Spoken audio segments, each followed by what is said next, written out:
سب سے پہلے مشاہد صاحب یہ بتائیں، یہ ٹرمپ صاحب کہہ رہے ہیں کہ میں تو وینزویلا کا بھی پریزیڈنٹ بن گیا ہوں اور ایران میں جو صورتحال جنم لے رہی ہے، پاکستان میں اس میں بڑی تشویش پائی جا رہی ہے. کیا لگ رہا ہے ہم کس طرف جا رہے ہیں؟ تشویش بالکل جائز ہے میر صاحب، کیونکہ یہ جو ہوا ہے آپریشن ایران کے خلاف، یہ ایکشن ری پلے ہے 1953 کا.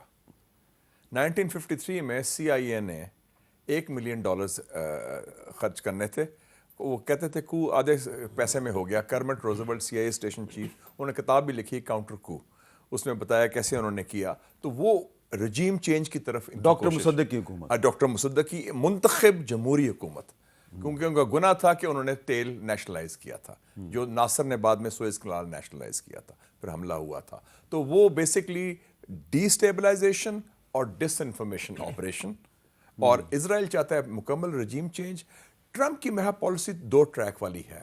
وہ کمزور ایران دیکھنا چاہتا ہے، لیکن وہ ساتھ ایران کے ساتھ کوئی ڈیل بھی کرنا چاہتا ہے، اور ڈیل کے لیے اس لیے عمان کے نمائندے بھی آئے ہیں، کچھ اور تو لوگ وہ بھی جو بات کر اس رہے ہیں. نے ٹرمپ نے دھمکی بھی دی ہے اور ساتھ میں ٹاکس کی بھی بات کی ہے، ذرا وہ ہم کلپ سن لیتے ہیں. جی کیا کہہ رہے ہیں وہ؟ We will hit them at levels that they've never been hit before. Iran wants to negotiate, yes. We may meet with them. I mean, a meeting is being set up. But we may have to act because of what's happening before the meeting.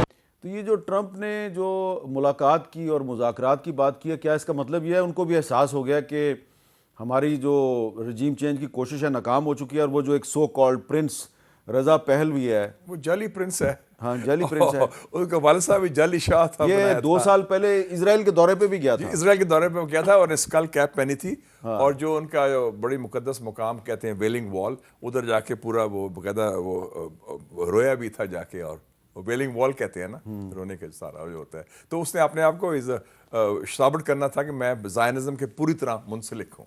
تو وہ اسرائیل کی agent ہے اور امریکہ. اچھا مشاہد صاحب، ذرا یہ بتائیں کہ یہ جو تہران میں یہ جو سیاسی ابتری ہے، انسٹیبلٹی ہے، اس کا پاکستان پہ کیا اثر پڑ سکتا ہے، اور ہم اس پہ اتنے زیادہ سینسٹیو کیوں ہیں؟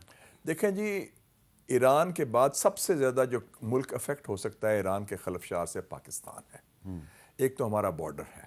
اگر خدا نہ خواستہ ادھر کوئی رجیم چینج کی بات ہوتی ہے تو اس کا مطلب ہے اسرائیل بارڈر تافتان میں آ جائے گا. دیکھیں، اور انڈو اسرائیل ایکسس ہے. انڈیا اسرائیل اکیلا نہیں ہے، نیتن یاہو مودی ایک ہے، نمبر 1. نمبر 2، جو کوشش کی جا رہی ہے نیتن یاہو اور دوسرا موساد کر رہی ہے، جو ایتھنک کارڈ کھیل رہی ہے، جو کرد اور بلوچ کو استعمال کیا جاتا ہے، ایران کے بلوچ کو، اس کا ایفیکٹ آپ پر آئے گا، آپ کے بلوچستان صوبے پر آئے گا جو حساس صوبہ ہے. اور اسی لیے بلوچستان کے کچھ سیپریٹسٹ جو ہیں وہ اسرائیل کو سپورٹ بھی کر رہے ہیں. انہوں نے اوپنلی، جو ہمارے بلوچستان کے سیپریٹسٹ ہیں جو انڈین سپانسرڈ ہیں، وہ اسرائیل کے بھی ایجنٹ ہیں. اور آپ نے دیکھا کہ اسرائیل نے پچھلے سال اناؤنس کیا تھا جولائی 2025 میں MEMRI Middle East Media Research Institute MEMRI Washington میں، کہ بلوچستان سٹڈیز پروجیکٹ ہو رہا ہے، جو جوائنٹ پروجیکٹ ہے پاکستان صوبہ بلوچستان کا اور ایران صوبہ، اور اس میں ہم چاہتے ہیں علیحدگی پسند ہے. اوپنلی انہوں نے اعلان کیا تھا. تو ان کا ایجنڈا بڑا کلیئر ہے، ڈی اسٹیبلائزیشن. اسرائیل کیا چاہتا ہے؟ فریگمنٹیشن، تقسیم کرو اور ان کو ڈیوائڈ کرو. سوڈان، صومالیہ، سیریا، لیبیا، یہ پلان ہے ایران کا.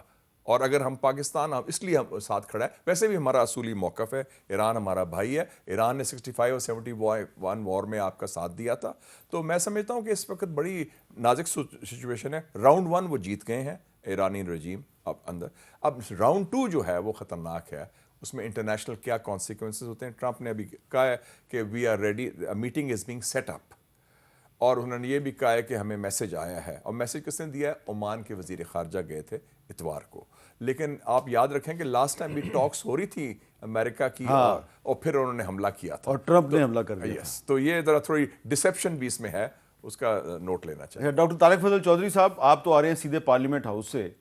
وہاں پہ تو پیپلز پارٹی جو ہے وہ واک آؤٹ کر رہی ہے اور کہہ رہی ہے جی کہ صدر کا آرڈیننس جو ہے وہ جاری ہوا ہے صدر کے دستخط کے بغیر. لیکن یہ بتائیں کہ کیا کوئی ارادہ ہے آپ کا، وزیر پارلیمانی امور کی حیثیت سے سوال کر رہا ہوں، کہ یہ جو ایران میں جو صورتحال بن رہی ہے اس پہ کوئی پارلیمنٹ میں ڈبیٹ ہوگی؟ بسم اللہ الرحمن الرحیم. جی میر صاحب ضرور ڈبیٹ اس میں کوئی غیر معمولی بات نہیں ہے, بالکل ہوگی, اور یہ ایک بین الاقوامی نہیں بلکہ ہمارا, میں ایسے کہوں گا کہ اس ریجن کا سب سے بڑا اس وقت ایک الارمنگ سچویشن ہے اس میں, اور بڑا یہ ایشو ہے. شاہ صاحب نے تو بڑی ٹیکنیکل بات کی ہے اور بڑی صحیح بات کی ہے, لیکن میں ایک چیز آپ کو عرض کر دوں, ایک دوسرا اینگل اس ساری سچویشن کا آپ کے سامنے رکھتا ہوں. دیکھیے پوری دنیا میں جو اس وقت مسلمان ممالک ہیں ان کے خلاف جتنی بھی اسلام مخالف قوتیں ہیں, ان کا ایک انٹرنیشنل ایجنڈا ہے, اور ایک ایک کر کے ہم دیکھ رہے ہیں کہ جو مسلمان ممالک ہیں انہیں ڈی اسٹیبلائز کیا گیا, ان کے اندر ایسی سورش پیدا کی گئی, ایسا جو ہے وہ خانہ جنگی کی کیفیت پیدا کی گئی, اور آپ دیکھیں کہ اس کے بعد کون سا ایسا ملک ہے جو اس سچویشن کے بعد اسے فائدہ ہوا ہو. حالانکہ کہا یہ گیا جناب وہ عراق دیکھ رہے ہیں, آپ لیبیا دیکھ لیں, ادھر افغانستان کی سچویشن دیکھیں, ابھی یہاں پہ لیبنان وغیرہ میں آپ دیکھیں, ابھی یہاں پہ جو ایران میں جو سچویشن بن رہی ہے وہ جناب یہ عوام یہ چاہتی ہے, اور یہ عوام کا بڑا کوئی پاپولر ایک نیریٹو ہے اور ایجنڈا ہے. لیکن ان تمام ممالک میں جس میں یہ نعرے لگا کے رجیم چینج کی کوشش کی گئی اور وہاں پہ ایک جو سموتھ سسٹم چل رہا تھا اسے ڈی اسٹیبلائز کیا گیا, اس کے بعد وہ جتنے ممالک ہیں آج وہ افراتفری کا شکار ہیں. اور ایران کے جو اثرات اس خطے میں خاص طور پہ پاکستان کے حوالے سے, چونکہ ایران میں پاکستان مخالف تنظیمیں موجود ہیں اور ان کے فٹ پرنٹس وہاں پہ موجود ہیں, اور وہاں پہ رہ کے وہ پاکستان کے خلاف کارروائیوں میں ملوث رہے, اور یہ بات پوری دنیا جانتی ہے, اور ہم نے یہ شواہد پوری دنیا کو دیے بھی ہیں. ہمارے ایران کے ساتھ جو بارڈر پہ ایک دفعہ تھوڑی کشیدگی ہوئی تھی اس کی وجہ یہی تھی, کلبھوشن جادو بھی ایران کے راستے سے آیا تھا. ایران کے راستے سے ہی آیا تھا. تو اس لیے یہ بڑی ایک سینسٹیو سچویشن ہے, اور پاکستان کو اس میں یقیناً جو کچھ ہمارے بس میں ہم کر بھی رہے ہیں اور کریں گے بھی, لیکن ایران کے اندر تو آپ کی حکومت کسی امریکی سازش کا حصہ نہیں بنے گی؟ سوال ہی پیدا نہیں ہوتا. ہماری حکومت جو ہے اس کا جو اولین ترجیح ہے اور ہماری کوشش ہے وہ پاکستان کا مفاد ہے, اس کا تحفظ ہے, ملک کی داخلی اور خارجی سلامتی جو ہے وہ ہمارا آپ اس کے کہیں کہ ہمارا وہ فرسٹ ایجنڈا ہے, فرسٹ پرائرٹی ہے. دیگر ممالک کے ساتھ اچھے تعلقات جو ہیں وہ ضرور ہم رکھنے کے خواہاں ہیں, but not at the cost of your integrity and your sovereignty. وہ تو کسی صورت میں ممکن نہیں ہے. ٹھیک ہے. علی بخاری صاحب, اب یہ بتائیں کہ آپ کا تعلق تحریک انصاف سے بھی ہے, آپ ایک وکیل بھی ہیں, تو یہ بتائیں کہ یہ جو صورتحال بن رہی ہے اس میں آپ کو کیا لگتا ہے کہ جو ڈاکٹر طارق فضل چودھری صاحب کہہ رہے ہیں, آپ ان سے اتفاق کرتے ہیں کہ حکومت جو ہے وہ کسی امریکی سازش کا حصہ نہیں بنے گی؟ بسم اللہ الرحمن الرحیم. بہت شکریہ امیر صاحب آپ کا. دیکھیں ایز اے پاکستانی تو کسی حکومت کو بننا بھی نہیں چاہیے, اور اگر کوئی بن رہا ہے تو وہ پاکستانی نہیں ہے. بڑی سمپل سی چیز ہے, اور ہم تو ڈے فرسٹ سے یہی کہتے ہیں کہ آپ کا اپنا سٹانس ہونا چاہیے, آپ کی اپنی انٹیگریٹی, آپ کی اپنی آنیسٹی, آپ کی اپنی جو ٹیریٹوریل جورسڈکشن ہے وہ آن ٹاپ ہے, اس کے اوپر کوئی کمپرومائز نہیں ہوگا. عمران خان صاحب نے بھی ہمیشہ یہی کہا. سو اس میں تو کوئی دوسری رائے نہیں ہے. اور اگر کوئی ٹرمپ سے بہت زیادہ متاثر ہے یا اس کو کوئی بہت زیادہ ان سے کوئی کسی قسم کی بھی ان کو توقعات ہیں, تو توقعات ویسے میں نہیں کہہ سکتا ہوں کہ بہت تھی ٹرمپ سے, نہیں کبھی بھی نہیں تھی جی. ہم تو ایک الیکشن ایک پروسیس کے ذریعے اس کی پوری بات کرتے تھے, اس کے علاوہ کبھی بھی بات نہیں کی. خان صاحب بھی وہ پہلے شخص تھے جنہوں نے وہ لیٹر لہرایا تھا کہ جو رجیم چینج ہوئی اس کے اندر. اب اس کا امپیکٹ تو میر صاحب آنا ہے آپ کے.